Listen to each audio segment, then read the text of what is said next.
Il y a aussi maman Niès qui est dehors là, à dans tout ce qui se fait aujourd'hui, Zala, ce qu'on a kobanga nzam, o mata okita, Zamba ko protéger yo. Amen. Zamba ko sécuriser yo. Amen. La crainte de Dieu et l'équipe makamunyos. Ceux qui ont moni lelo, ils en abattent, bajenakate, mais batouane babakanga Zambé. Il travaille, il met dans la sanctification. Zamba ça la kanabango. Au moins, il y a des gens qui sont dans le péché.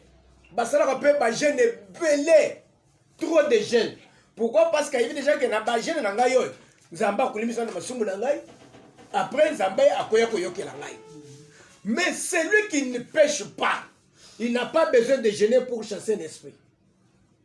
Il n'a pas besoin de chasser pour décanter la solution. Bible, ils ont le bête. La prière d'un homme fervent et très fort a une plus grande efficacité. Les bons de l'IA Mouto ya banga Nazambe et Zagana Ngouya Makasi. Mais battement babanga kaye. Vous dites quoi? David Zamba Sauvatier. Basali kotindi kaye ba lebi ke bosali ka libulu. Pona zinda na kati ya libulu. Mais Zamba bikisangai. Amen. Tikete mabulu nyos.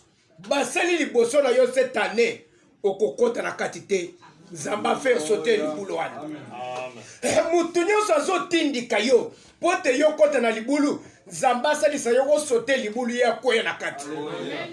C'est ce qui est arrivé à David. David a levé que vous avez kotindika ngai na kota na libulu. Osali ngai libulu otindika kingai mais ya Nzambe abikisa kingai. Tadi tango bazotindika ye Zamba simbi na liboko à faire sauter libulu. Moutoza yiko tindika ye a koya ki na kati ya libulu. Je voudrais que Moutou Nyons a sa préparé cercueil na ye pour atia yo ya kota na kati. Amen. Zamba faire sauter yo cercueil wana. Amen. Na prière oh Zamba pumbukisa yo cercueil. Amen. Ye moutozo tindika yo a sali cercueil na ye a kota na kati. Si ngai na bino nous sommes d'accord. Okokunda bandu binemi na yo. Okokunda bangula na yo. C'est la parole de Dieu qui le déclare. David a dit que botindi ke ngai na kota kite bino ne bokota. Saoul azali kotinda ka David abomaye akota na libulu. Mais nani akota na libulu? Ezali David bien Saoul. Saoul muto akota na libulu. Tikete banguna na yo nyos. Bakota na mabulu bango basai. Amen. Ba cercueil nyonso basi ba préparer même matin na bando ki a famille na bino bango moko bakota na kati. Tokunda bango. Amen. Toke papa. L'Éternel est ma force et le sujet de mes louanges. Alebete Yahweh Nzambe azanguya na ngai. Pe azali lukum na bibebu na ngai. C'est lui qui m'a sauvé. Yene mutu abikisanga bandeko. Vous savez tout ce qui se fait. Ezala oh liwa izo ya boy. Oh malade izo ya boy. C'est lui qui sauve, c'est Jésus-Christ. Amen. Amen. Nalingete lelo Yesu Christ abikisa yo. Amen. Bisiko zali même ata ofandi wat. Tu es guetté par l'esprit de mort. Tu es guetté par une maladie grave. Nzamba bikisa yo. Ata ozana kata maboko ya batu mabe. Nzambe na biso abimisa yo. Amen. Abimisa a délivré yo. Denga délivré que David. Toké. Alibete, na délivrance wana, l'Éternel fait le sujet de mes louanges. Ndena kokufungo le bebunanga, nazali kokumisa Nzambe. Nous avons besoin que, après ce confinement, ngana yoto rendre grâce à Dieu. Amen. Ngana yoto kumisa Nzambe. Nous avons signé une alliance de vie. Tolobi na Nzambe te. Ceux qui ont combattu la biso, ont vacciné biso na moment où, et après ma kamo, tant que tokokuta na tokokumisa kombo na yo. Je voudrais yope osa la carte l'accomplissement ya promesse. Amen. Des cris de triomphe et de salut s'élèvent dans les tentes des justes. David a le bête. Konganga ya esem. Na konganga ya victoire. Et tomba maka. Nandak na eme ya moyenge beni. Na lingete na bandaku na biso. Toza na konganga ya esem. Amen. Nzamba longo la bagressement des dents. Nzamba longo la kolelela. Nzamba pangu sama ina miso. Nandaku na biso nzaleza na te. Zamba longo la nzala. na ndako na biso tozala na kati ya victoire tozala na kati ya victoire ezali te ndenge mutu ndeko akoti na ndako alali balamuki na tongo bakoti ya sakofi jamais na libete l'écrit de triomphe engangaka na rema ya bayenge beni.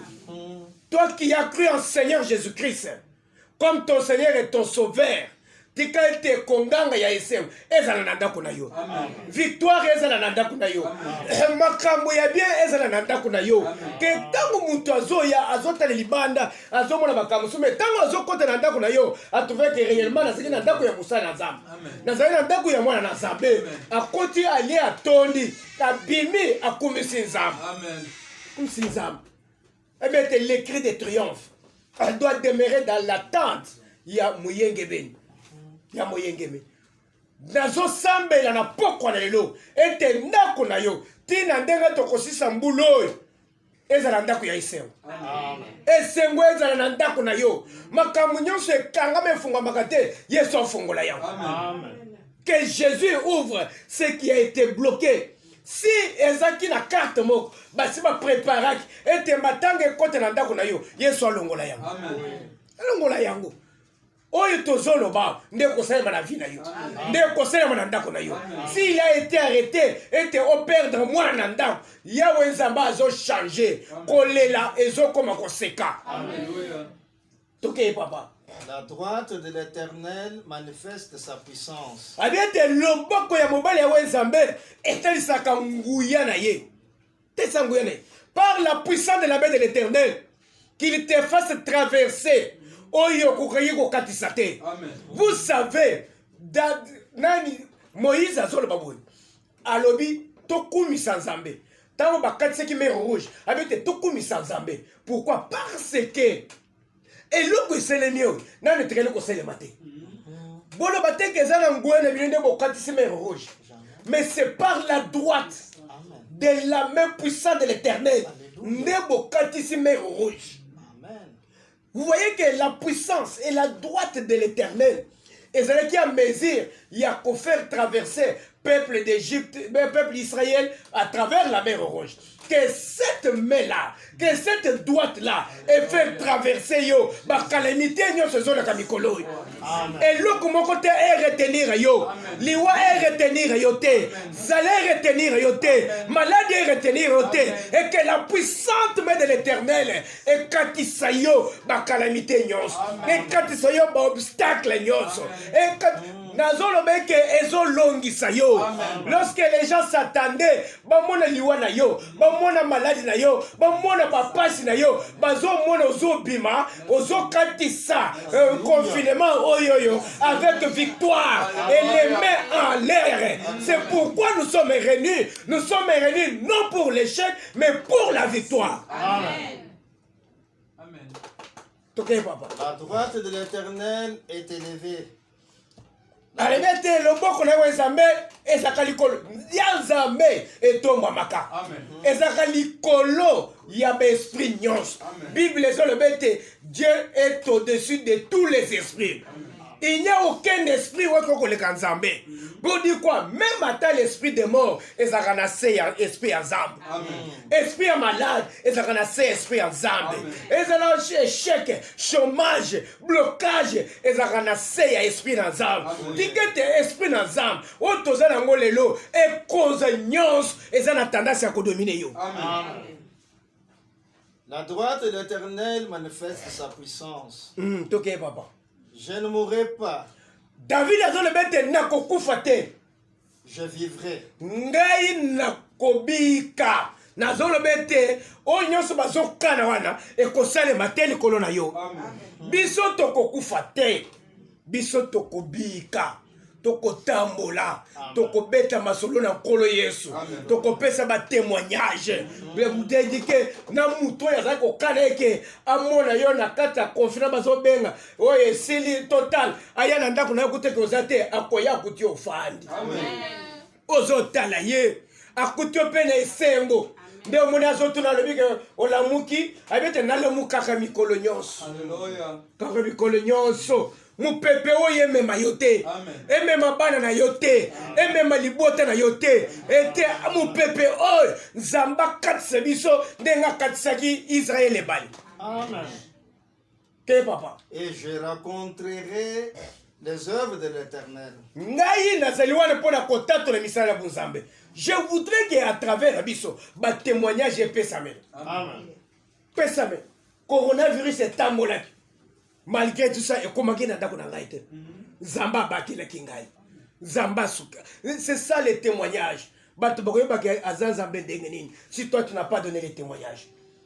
Zambé a regardé yo pour faire ce témoignage. Amen. Bantu ebele ba pagan ebele bandi belanzambe. Oui. OK. L'Éternel m'a châtié, mais il ne m'a pas livré à la mort. Abete yawe Zambé abeta kinga film atikali ko bomanga ete. Yo ni mutu zo ko bomanga? Jamais. Zambe kolo mutu. Mutu asali mabe. Zamba ye pinirie mais abomi ete. Na yo membre ya famille na ngai. Ozata na pouvoir likolo na ngai te. Oya ko bomanga ngai, li owa lezo zongela yo. Amen. Si Dieu ne m'a pas tué, toi tu n'as pas le pouvoir de me tuer. Amen. Pas le pouvoir de me tuer. Bande, même ce qui Zamba bomi, si tu as la foi, Zamba combattre la yo, même à toi, mais le poison qu'on fait. Na personne le témoignage à maman oyo amela ki poison. Oui. Allié poison, na mboa balia ici comme mboa kufi. Maman aza bien tilelo. Moi na msala zoke nekoloba. Mais na lesa ki bango na mboa de ne ba kufite. Mboa kufi ya kufite pourquoi? Maman yeko pe ce témoignage ya. Ndem kolona docteur ayebisaki yeke okokomisa lendi te. Ozo kufa. Aye to lebi yaka. To sambe là, to mona ndengo kufa lendi. To sambe. Ezaki vendredi to sambe. Samedi to sambe le lié. Dimanche to sambe le lié. Lundi azabie ala moyo kutuna makasi koleka. Kutuna makasi koleka. Lelo azongeli misala na yi. Akoma mercredi docteur okufite. Habite nazali. Bacha ba pare boy, ba koti cœur ezongi normal. Amen. Tout était redevenu normal. Mais les Londais basés à révéler que c'était du poison. Et c'est du poison. Nde mwana musala dit ngai nazo kama mutu apesa ngambongo pona apesa ngambongo ndamu. Mais sikoyo na sali awolia bakisa mbongo mususu azo bakisa te ba bengani ngai siko na komi ko souffrir. Bosengela nga bolimbisi ngai mutu na chaki e poison na chele na mbwa. Mais na kama ndenge nini mbwa kufi ya kufite.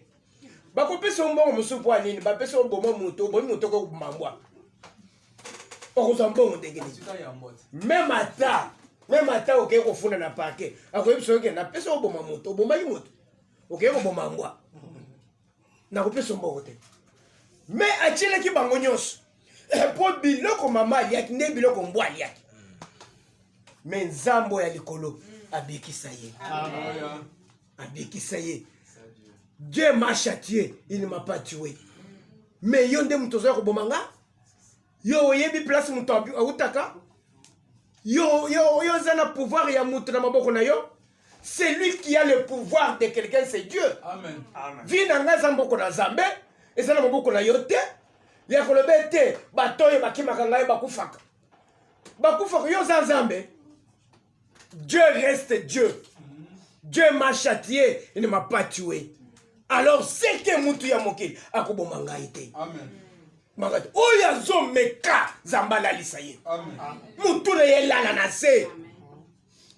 Ah là c'est David a dit tu m'es poussé pour tomber mais le Seigneur m'a secouru.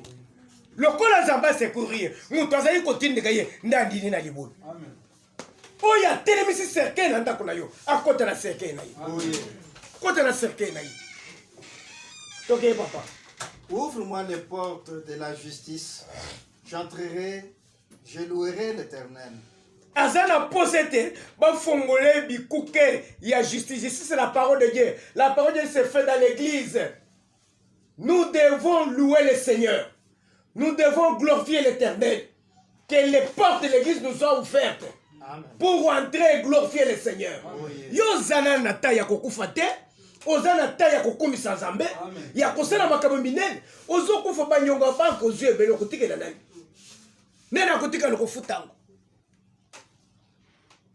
ndeko moko azali akufi bandeko na ye baye mbango toya kozwa lupango baya boye mwasi amisi mikanda omoni lupango oyo azwelaki yango $80,000 na banke moto yazali ya mesure ya kobanda kozongisa yango azwa mikanda lupango moto asimbaki yango mwana na mwana bendana yabina mayele yabi ya kosali yango olingo kufa nakeye kozwa mbongo na banke ba esili boye tala oyo alingi kozwa lupango abanda kofuta mikanda ya banke yango $70,000 mais yo banda babota yo même ata $1,000 ozwa yango te ozwa yango ati ndeko opakata mbango bato bayibi bastratégie te kobetisa ata mikanda lokuta ta nesili nazwi nyongo ya banke $150,000 utali lupango alebi ata nateki lupango oyo nakoteka na $150,000 te nasala nini nabenda soki osakani okoti prison koti prison tikete nzambe abatela yo nzambe asunga yo nzambe apambola vi na yo pambola vi na yo toke papa. Voici la porte de l'Éternel, c'est par elle contre les justes. Je te loue parce que tu m'as exaucé, parce que tu m'as sauvé. Nous voudrons que nzambe ya likolo abikisa biso, nzambe ya likolo abatela biso, abimiso na maboko ya bato mabe oyo lelo bazotambola na kombo na yo butu moi ye aboti bana akolela bango te bana wana ifo moko akufa ye nde akotika na maboko pamba na bato nyonso wana nzambe akangola yo. Tu es juste devant Dieu. Osali mutu elikamu te olie eloko ya mutu te obundisi mutu te mais mutu nyonso azokaniselo mabe nzambe akonfondre ye. David na Saul mabe nini David asalaki Saul aye abundele bikutu bitumwa aza kokoka te. Si Saul savait alingali te David bokonzi ekomi ya yo ngai natikali na retraite mpe nzambe alingi aboma ye te. Mais malgré tout ce que David a fait pour sauver l'honneur de l'Éternel, et tout ce que les gens sont en train de faire aujourd'hui, c'est pour sauver l'honneur de Dieu. Amen. Na oya sauva honneur ya Nzambe, Nzamba bundela kaye. Ceux qui ont yé pour éliminer ye, Nzamba ko renverser yo. Ba ko renverser yo. Tikete Nzamba telema abundele bitum. Amen. Toké papa. La pierre qu'ont rejeté ceux qui bâtissaient est devenue la principale de l'angle. Oui, ce que kakawana papa. Oye biete, azolo baboy. Alors biete, omoni libanga. Oyo babouakaki. Na bato yo bazaki kotonga, le lieu commis la principale de l'angle. Cette pierre là c'est Jésus-Christ. Amen. Yesu oyo bato belé bazo mona ke azan importance ote. Yesu anande akobikisa yo. Amen. C'est celui qui guérit. C'est celui qui sauve. Bayuda babouakaki ye. Mais lelo a commis utile pour la biso ba nation. Pour la biso ba nation. Nous avons le salut en Jésus-Christ. Lelo ba malade raté batoi. Et bomi ba kolo. Yesu. Ba kufi ko sakanate. Mais biso a otolokoti Yesu. Tolobi ke azaya biso. Abatele biso. Tikete Yesu abatela yo. Yesu asunga yo. Yesu abikisa yo. Yesu afongo la vie na yo. David azolo bete tanto ko konganga na ndako na yo. Ezala konganga ya isengo. Tozo déclarer que cette année konganga na ndako na yo ezala ya mwana 6 classe. Amen. Ezali ya mwana bali. Amen. Papa a eu promotion. Amen. Maman a sombi mutuka. Amen. Maman a sombi le pain.